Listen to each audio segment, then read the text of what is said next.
শান্তি তালাশ করতেছ, সেই শান্তি আমি রবের দরবার ছাড়া অন্য কোথাও কোশ্চিন কালেও পাবে না। তোমরা বাংলাদেশ থেকে আমেরিকায় চলে যেতে পারো, সিনারি দেখে 10 মিনিট আনন্দ করতে পারো, কক্সবাজারে গিয়ে কক্সবাজারের ঢেউয়ের মধ্যে কিছুক্ষণ আনন্দ উপভোগ করতে পারো। 10 দিন পর সেই কক্সবাজার তোমার কাছে বোর্ডিং মনে হবে, সেই সিডনি তোমার কাছে বোর্ডিং মনে হবে, মালদ্বীপ তোমার কাছে বোর্ডিং মনে হবে।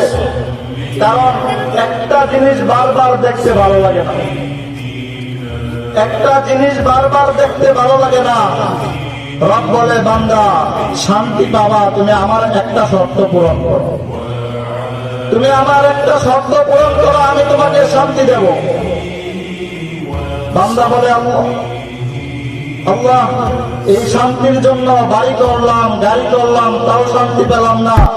এই শান্তির জন্য বিয়ে করলাম, শান্তি পেলাম না।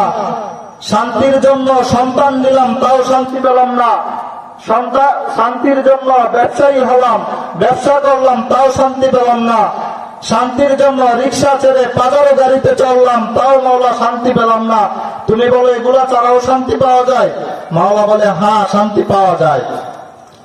আমি রব যখন তোমাকে শান্তি দেব, তোমার মাথার উপর ছাদ লাগবে না, তোমার ঘরের উপর ছাদ লাগবে না। আমি রব যখন তোমাকে শান্তি দেব, তোমার ঘরের মধ্যে খাবার থাকবে না থাক বান্দা, তোমার মনে শান্তি থাকবেই থাকবে। বান্দা বলে, মাওলা কি এমন শর্ত যে শর্ত পালন